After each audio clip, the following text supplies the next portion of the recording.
Welcome to the Who God Says podcast. I am your host and Kingdom Ambassador, Ty-Shaun-Dra. Hi. Today we have a special guest. She is an entrepreneur, a teacher, engineer, a cycle breaker, and the host of Opportunity Made podcast, Miss Katherine Lewis. Welcome. Thank you for having me. Thank you for coming. Been a very eventful day. Okay. So we had a previous conversation, and you have a lot of good things going on that I think are absolutely amazing. Um, I want to start today's conversation with just a little bit of background, like your childhood, like what was your relationship with your parents, and how were you as a young girl, a little teenager, teenage Catherine? How was she? Yeah. So I had dysfunction within the family, like most of us do. So I had strong relationships with my parents generally, on average. And then we would have our moments where there's plenty of dysfunction and arguments and trying to resolve conflict. I think at a young age, I felt like I had to raise myself. So I was focused on how can I grow up? How can I mature quickly? And there was this air of needing to parent myself and sometimes parent the parents. Now, I'm sure that my parents saw it differently, but for me, I felt like they weren't there for me, and I either had to figure things out or just kind of lay flat, right? Kind of be suffocated by the situation. So, because I wanted more, I was very much focused on developing emotional intelligence and searching out how do you become a leader. And so that became my focus. I loved reading books about it. I loved going to conferences for young people around leadership, and went through therapy and sought out mentors to help me progress through this. So when we're looking back at maybe who I was, 9, 10-ish. It's reading these different books and developing this emotional intelligence. And then at the age of 13, when my parents went through a divorce, I went to my father, who I had the most conflict with, and said, this isn't working and I don't want to engage in a relationship anymore. And so we actually ended our relationship when I was 13. 13. Wow. Yeah. Yeah. So That's big. it is big, and it's a big thing That's for big someone. at 13 to say, Yep. this isn't working. You Mm-hmm. were so mature. Well, and I don't know that I was right, but I definitely, looking back now, I've learned a lot. But at the time, it was like, yeah, we keep having these conversations, we keep trying to resolve conflict, and the behavior is not changing. And so I'm not going to put up with it anymore, and I don't want to be around it. And so, um, my dad is my dad. He could have definitely said, no, that's not an option, but he was very gracious and very respectful of my request. And we had a long time of just not even engaging with each other. Wow. So you were, that's very assertive and I say mature, but it's like there is no 13-year-old who's looking at books about emotional health and trying to figure out how to put the pieces together in their own life. That is crazy. It's crazy good, but that's crazy. Yeah. Wow. Yeah. Part of that was just, I was very fortunate that I had access to therapy, that I had adults around me who wanted to pour into my life. They wanted to be advisors and be mentors. But it also was a lot of me seeking that out and having this interest in the topic and wanting to grow. I was able to look and say, okay, I see this behavioral pattern that you have here. And if we just adjusted these things a little bit, like it would make everything a lot better. We would have a different interaction. We would have different forms of communication. This interaction and this engagement would be healthier. I I guess that just kind of came as part of life experience. But I do think that it's something that people can develop if they're exposed to it, if they're prompted to think about it. And that leads into forming a nonprofit later on in my life that was very much inspired by wanting other young people to think about these things because I didn't find a lot of my peers going through the same experience. Wow. Oh my gosh. What are um what are some of the things that you kind of dealt with during that relationship with your parents? And I can imagine going through um a divorce. What are some of the things that you dealt with that um you really carried with you and that really caused you to look for this emotional help and this type of support? Yeah. When I was very young, my family experienced a big loss. We lost many family members, and that kind of pulled my mom away emotionally. So she was very, very present. I mean, she was incredible, but emotionally, she was a little bit more distant, a little bit more pulled back because she was dealing with a lot of grief herself. And at the same time, my dad was starting a company. So he was physically gone quite a bit, working Mhm. very, very long hours, doing a startup. And so that put me in this position of where I mentioned earlier, feeling like I'm parenting myself emotionally from one side and physically from the other, right? Mm. Um, so that was tough. And then you fast forward just the stresses of managing a company and the stresses of dealing with the loss and then just the rest of the life. I mean, we understand that there's always ups and downs and just you bring two people together, they're going to engage in conflict and wrestle and trying to figure those things out. That's not necessarily a bad thing, but it's just how Right. you handle that. And we had some ways of handling it that frankly weren't the best. And so when my parents separated, it was one of those sad moments where you're like, I kind of think things are better this way, so I'm okay with it. But at the same time, ultimately, no one wants a fractured unit. We all would prefer the unit to be together and we all would prefer for it to be healthy. You just watch people try and do that. And when they are missing certain skills, certain tools, it feels like it's not going to work out. We can't get there. And so you go your separate ways, and that's painful, but yet there was a little bit of a relief in it as well. Yeah. Now, did you have any like arguments with your parents, or were you like, okay, no, I can't do this, and just back away? Yeah. Um, Maybe a few arguments, but most of the time it was coming forward and saying, "Hey, this isn't working for me. I need this. I need that. I'm not getting this. I'm not getting that." And saying, when you speak to me in that way, I don't like it. That makes Wow. me feel like this, right? And it's funny because sometimes my dad would refer to me as being presidential.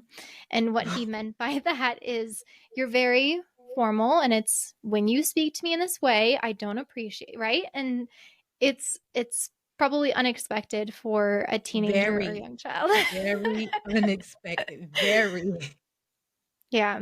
Hi everyone! Join the Kingdom Fanatics community.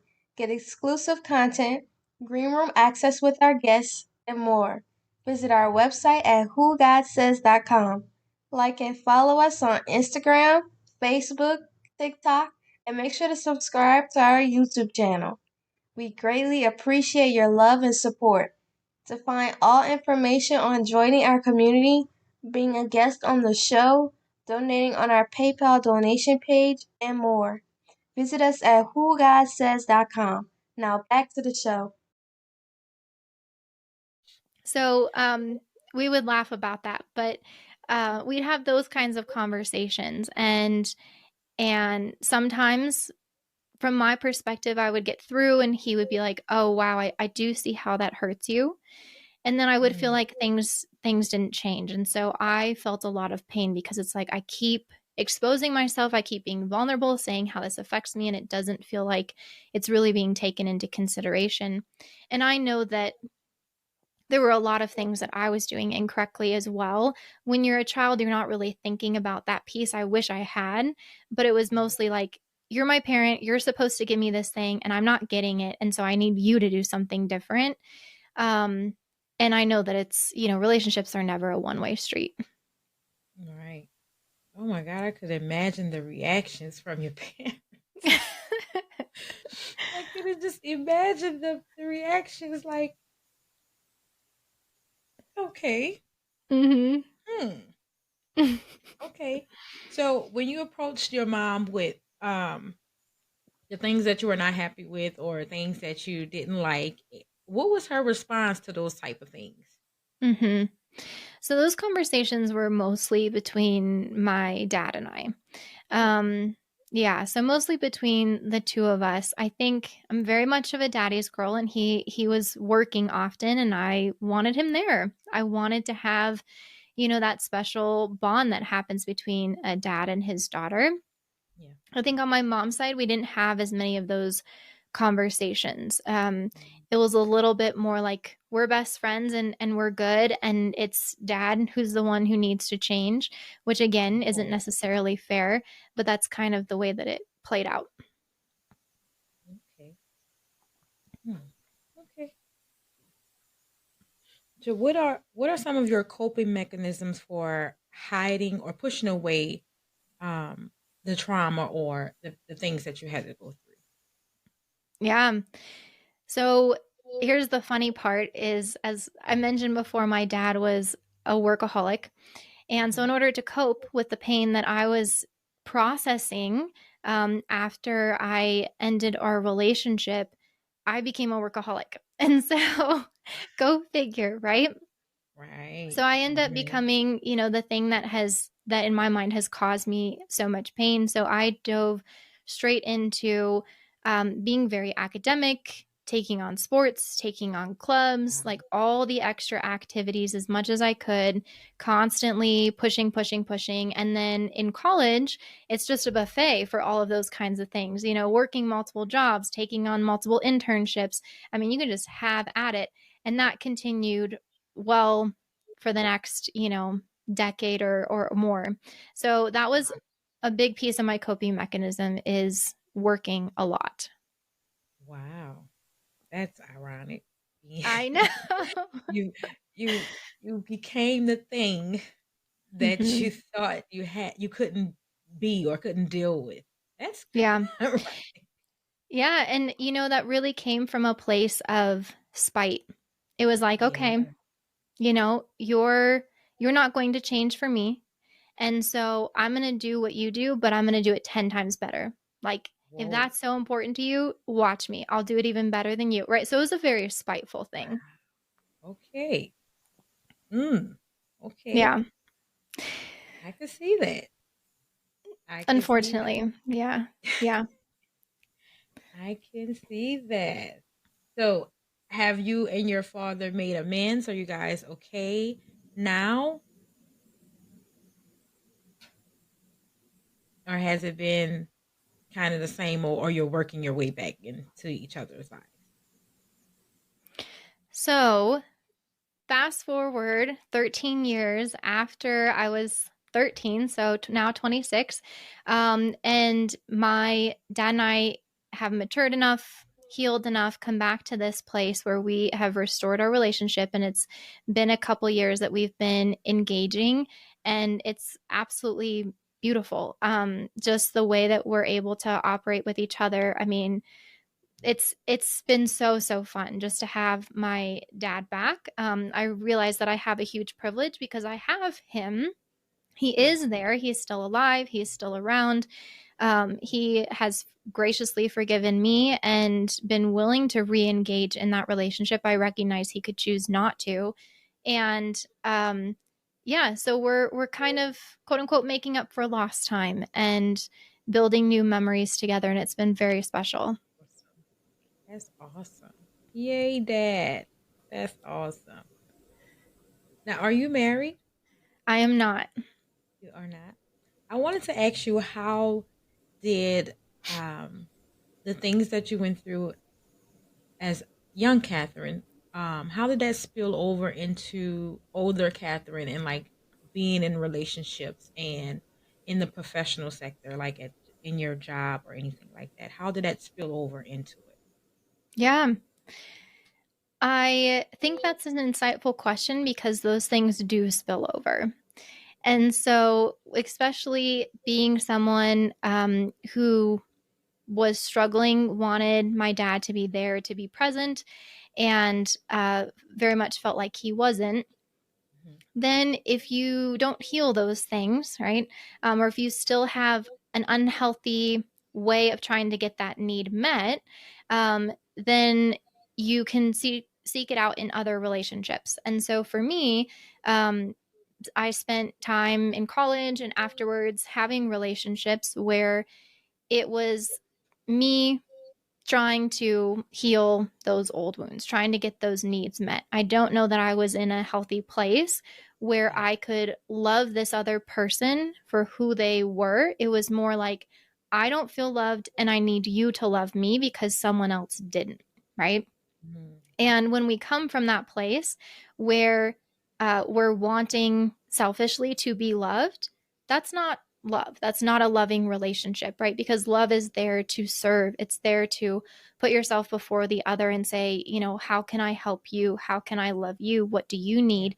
And it was very much like, hey, this is what I need, and I need you to show me that you're going to do it and you're never going to leave me and everything's going to be okay. And once you can prove that, like, then I'll give something back to you. Oh, And it's laughable. It is so laughable because it's so backwards from what real love is. And so right. I don't say this with humor at all, but I've definitely hurt a lot of people by having that approach. And so it's been a lot of figuring out that piece of life as well. Yeah, I can imagine. Oof. Yeah, I had a I know that I have hurt some people because I did not understand love. I did not understand it because I wanted it the way that I wanted it. So I wanted to control how other people love, which is Hmm. crazy. Hmm. But yeah, that was me. I have this thing, or I did have this thing where I wanted to make sure everything was planned out. And if it did not go according to plan, it's like, no, we can't do this. So Yeah. um, for me, it was a lot of controlling. I wanted to control everything, every step of the relationship. I had to know what's coming next. I had to know how Mm. everything was going to play out. And if that did not work, it just doesn't work. We have to move on. So I absolutely previously have not given people the opportunity to love me, because it's like, no, your love is wrong. Your love should be like Mm. this. And yeah, I didn't give them the opportunity to love me. But I am better now. Yeah. Yeah. Where were you coming from in wanting that control? Because I didn't have my mom stable in my life. Mm. So I was kind of like the big sister in charge. So I guess because I got thrown into making sure everybody else is okay and making sure pretty much we had like a routine. I carried all of that with me, and I had to take that into my Mm. relationships. We have to have a routine. We have to have a plan. In 2 years, we can have a daughter. In 2 years, we can have a son. In two, things like that. Mhm. And yeah, I didn't have my mom wasn't stable, so it would just be like, okay, when is she coming? Because she's here one day and then she's not here. So is she going to be here? She's not going to be here. And I just didn't want those surprises. I wanted to know what's going to happen. So Mhm. yeah, Wow.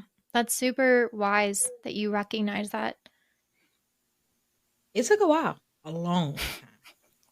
It took a long long time to recognize that this is what I actually was trying to control. This is why Mhm. I've been trying to control my whole life, and then controlling other people for so long is because I didn't have that control. I felt like I didn't have that control as a child, and the people that were around me, I didn't understand why they wanted to live in chaos. It was like, why do you Mhm. want this person around? You know? So it was, yeah, just me trying to gain some type of control that I didn't think that I had when I was younger. And what helped you to change? Oh my relationship with God. Yes. Mm. My Christian walk. It definitely, the Holy Spirit pointed out so many things to me, and I'm like, that was me? Yeah, that was you. Yeah, that was you. So he has receipts, he can back it up. Yeah, that was me. Um that was me. So yeah, it was definitely my spiritual walk. If it had not been for God, I would probably be still very messed up, Mm. toxic, and not even know that I'm toxic. Mhm. just just all the way gone. Yep. Wow. Amen to that. I'm glad Amen. we get to go there. That's super exciting. I'm so glad that he worked in your life in that way. Oh yes. I mean, professionally, once I got into like the job world and everything, it was fine because everything is usually scheduled, planned. We have a Mm. routine. There's a system. You're a part of the system. I work very well with systems, but personal life, it was a hoot. It was a hoot. That was a lot. Ooh, I was not as presidential as you were. And I just was like, I mean, there were a couple of things I would tell my dad I didn't like because I didn't like my mom coming around, and I didn't know how to communicate that in a presidential way like you. I Mm. would just say, "What is wrong with you? Like something is wrong with you. You keep letting this lady come around and things like that." Mhm.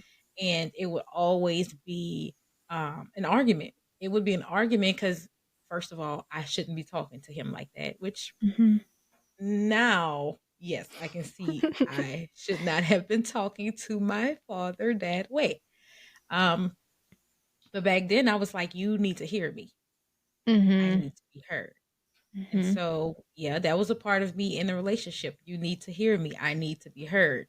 And then I, because I didn't understand his love for her, I didn't understand how he would put her before him. When I was in relationships, it was, this is what I want. And if Mm. you can't give me what I want, then you can go. Mhm. Wow. And yeah, I had to be heard. And I didn't care how you felt about it. I Mhm. have, yeah. Wow. That's yeah, that's I mean, it's deep, it's real. Like that came from a valid part, and it's beautiful that you know now like that's not really what love is. Yeah. Took a while, but I got through it. Yeah. Oh my God. So as you have grown, you've gotten into, we've moved past the dating and everything, got into professional life and everything.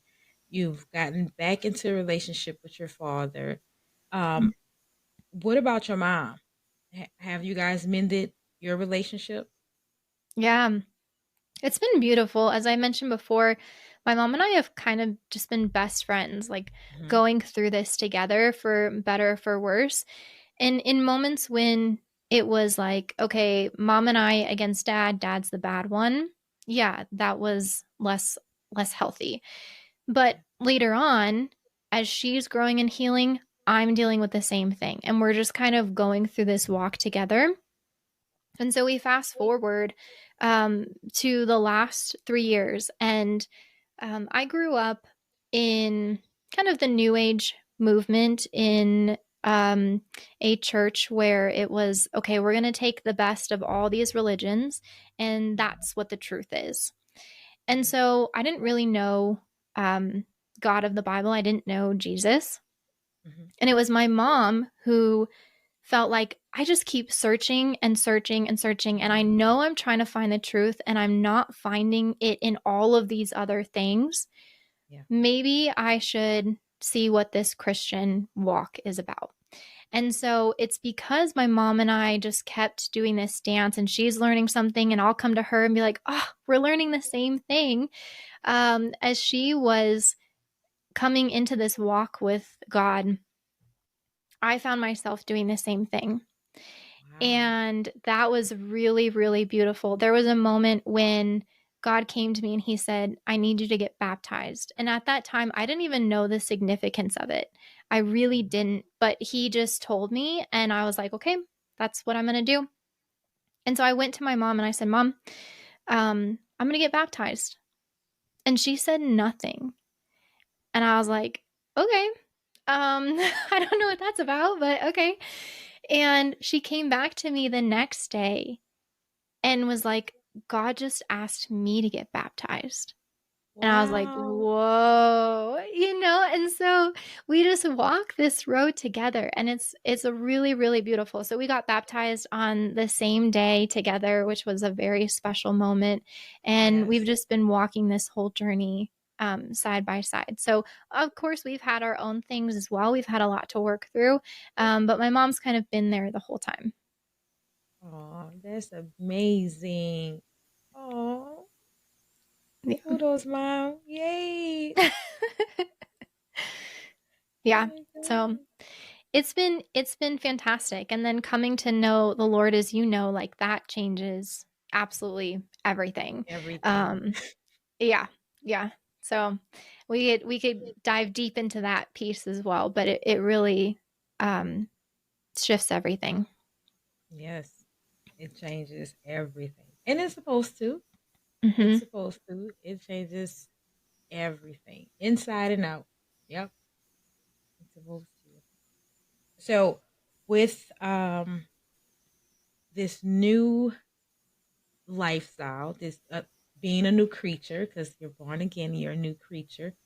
How did the cycle breaker come about? Mm, okay.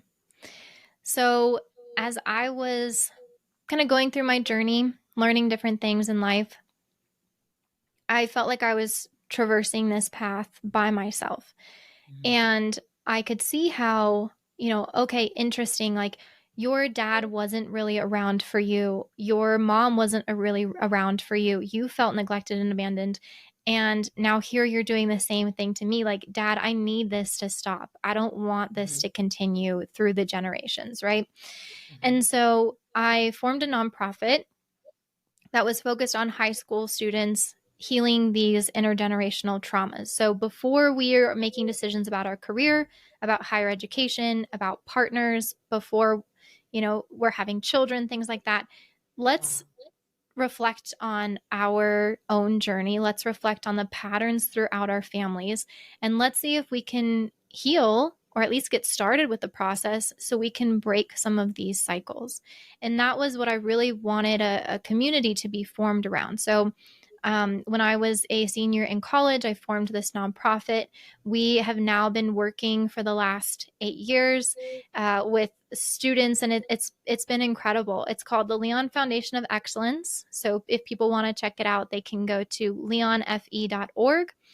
And there we have a free leadership course where people can get started. It's geared towards high school students, but anyone can go through it and start learning about how to reflect on these patterns and then how to heal them. It's not therapy, like that would be a good next step, but this is the beginning of the journey where you can just start reflecting and asking these questions and building these skills. And so it was recognizing that we have these patterns. There are patterns of abuse, Mhm. there's patterns of addiction, patterns of poverty. There are religious patterns, right? So my whole entire family was not religious, and that became a pattern, right? You're raised in that. You're raised to think that the Bible is false or that Yeah. God isn't real, and you can perpetuate those kinds of patterns. So it's all about stopping and looking and saying, okay, how can we do this differently? We don't want to swing to the other opposite, because a lot of folks will do that, where they say, my mom, dad was super aggressive, and so I'm going to go to the other side, and they become too passive, right? Right. Right. Or my parents weren't there, so I'm always going to be there. And then your kids feel suppressed and like you're hovering and you're the helicopter parent. We want to come to the middle where it's balanced. We know when to be there and when to take a little bit of a step back. We know when to be assertive and when to take a step back, right? So that's what the program is focused on, and it came from that place of wanting to grow with other folks and not having that experience myself. Well, that's amazing. Where is the nonprofit? Where are you guys domiciled? Yeah, so we're based in Colorado. So our in person programming happens in Colorado in the United States. And then the online program is available for anyone, anywhere. Okay. Oh, Colorado. I want to go there. Okay. Okay. So, do you guys go into schools, or is it like a program that you're offered to a school and just see how many students want to participate? How does that work? Yeah, so we keep our in person programming pretty small, Mhm. maximum of 20 students. And we have schools that we partner with, and we'll go in and build relationships with students and run programs. And then again, for anyone who's not part of, like, not one of our partners, they can participate in the online program. Okay. And when you say partners, you mean like the schools that your guys are actually working with? Yeah, yeah. Have you thought about opening, having the program run like remotely where you have, let's say, ambassadors or partners that would run the program in a different state Yeah, to reach students in different states? I love that. And I've seen that model work really well. We aren't currently engaged in that model, but if people are interested, you're more than welcome to reach out. That's why we have that online option, but it really is self-guided rather than having, people physically in schools and other places. Mhm. But I think that that's a great model. So yeah, feel free to reach out. Yeah, I think that's amazing. I actually used to work with girls who code, Oh and yeah. yeah, and that's where I just thought about that idea from. I used to work with Hmm. girls who code, and because I'm a person that loves community, Hmm. and I love to see my community thrive. I believe that this is absolutely something that could be utilized, and I'm thinking like earlier on, because if we like 13-year-olds like you, like you were, um, you probably were, yeah, let me seek and find some information, some type of healing. But a lot of 13-year-olds are not thinking about that.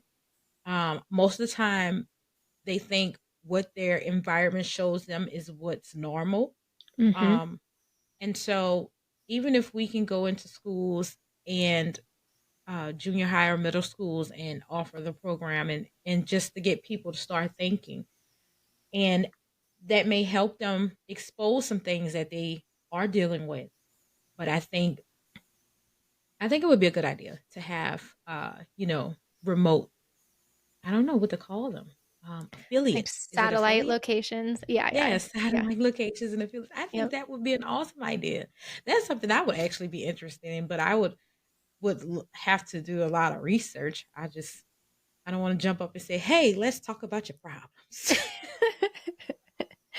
Yeah, that's the thing that we have to distinguish between is we're not offering counseling and therapy, which I Right. highly encourage. But we're just getting people started because, as you mentioned, when you just see things being one way, you think that's Mhm. the way that they are. And it's like, Yeah. nope, actually, there are many other choices. People just aren't choosing them for various reasons. Right. Right. Because there was a lot of things I didn't know, and I thought I knew everything. Mm-hmm. I didn't really know anything until I went. I was in one neighborhood my whole life, went to one school my whole life, and when I went to high school and I was able to catch the city bus, I thought I was a big girl and I can catch the city bus now. And I saw so many different things. I saw so many different people and just people doing that. I'm like, what are you? So, Mm-hmm. when you're sitting in this one atmosphere, you're like, okay, this is every day. This is how things are supposed to be. This is just what we got until you start. No, well, back then I didn't have social media and everything like kids do now. But yeah, I believe that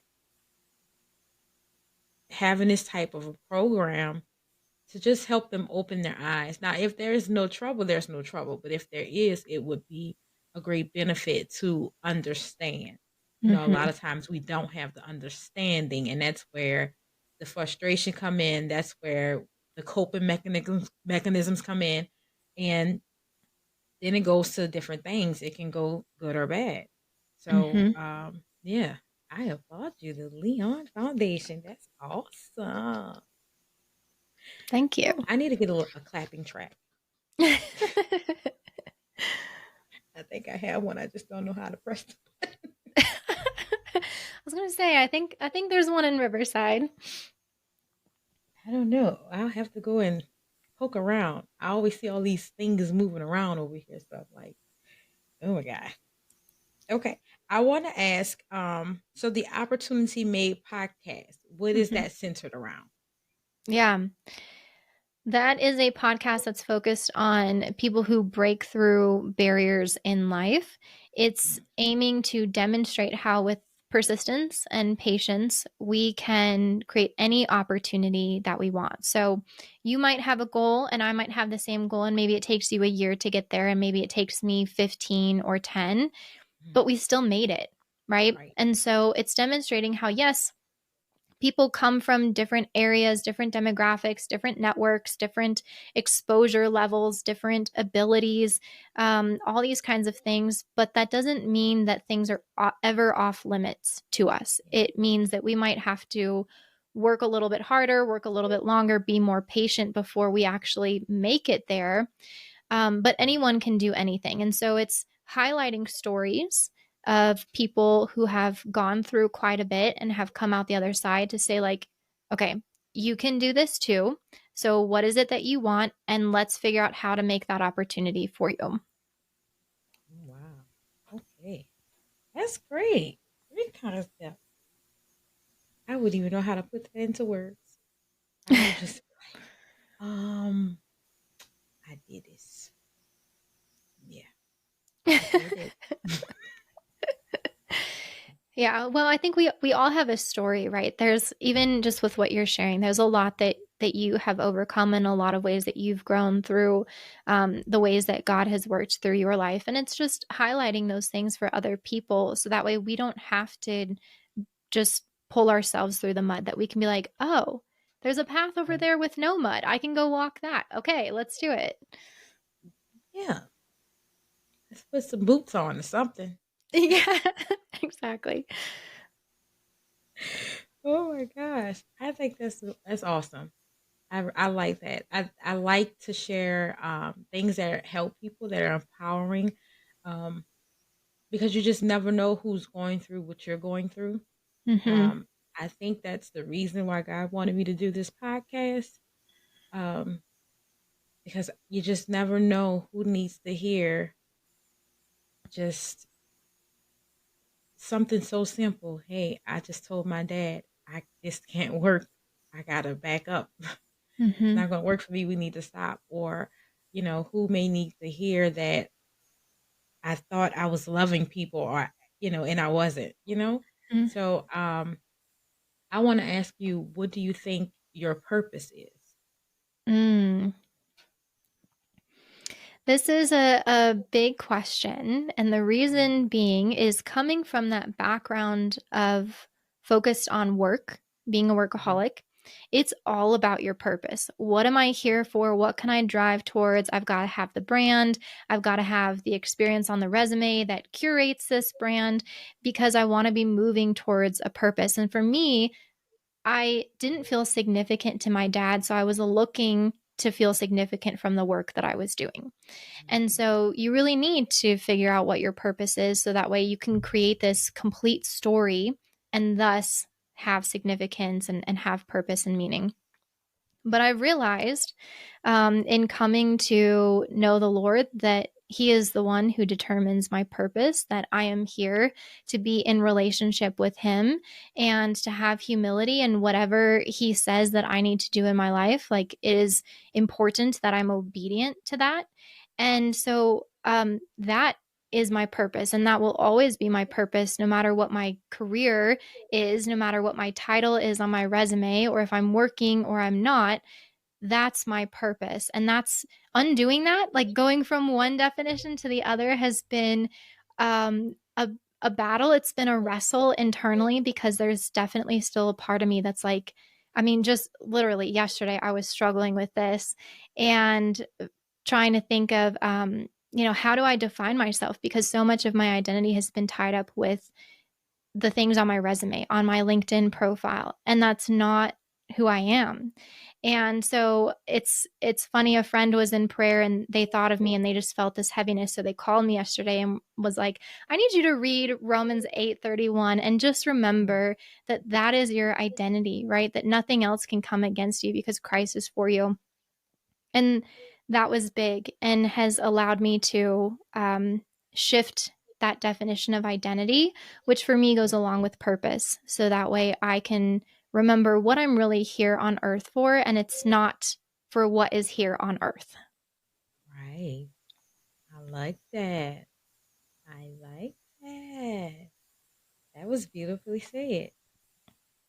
Thank you. Mm-hmm. Now, where can the audience get in connection with you? And do you have like any last words you want to tell us about the foundation or anything? Yeah. So again, check out leonfe.org, and on there you'll find the free Leadership Academy. You can listen to Opportunity Made on any podcasting platforms. You can connect with me and reach out on LinkedIn. That is my primary place of social media. So it's the LinkedIn URL/Opportunity Made. You can connect with me there. I also have a newsletter called Opportunity Made, so a LinkedIn article series, and you can subscribe to that. Beyond that, I can just close out by saying there are two really important things in my story. And one was accepting the Lord, and that changed absolutely everything. And it didn't matter how many books I read or how many conferences I went to or counselors I saw, that made a complete difference in my life and has brought so much peace. It's incredible. And the second piece is forgiveness. When I was young, I didn't want to forgive my father because I thought it meant I was saying that the pain that he caused me is okay. It wasn't okay, but forgiveness, it has gift in there. I am gifting myself freedom by saying, you know what? I don't agree with what you did. I love you anyways, and I'm going to let it go. I'm moving on. That doesn't mean I'm not going to have boundaries if this person is still hurting me or dangerous or something like that. It's important to have boundaries, but it just means you don't need to carry around that weight and bitterness and resentment. You can let it go. Beautiful. Glory to God. Ooh, I want to thank you so much, Miss Katherine, for coming out and sharing with us. Thank you for your story, and thank you for your obedience. Thank you so much. You enjoy your day. Thank you for having me. Thank you so much for hanging out with us today on the Who God Says podcast with your host and Kingdom Ambassador, Ty-Shaun-Dra. Go to whogodsays.com to join the mailing list for episode premieres, upcoming guests, and more. Send in your questions to be a part of the show at whogodsays@gmail.com. And don't forget, join the Kingdom Fanatic community. Until next time, be blessed and also be a blessing.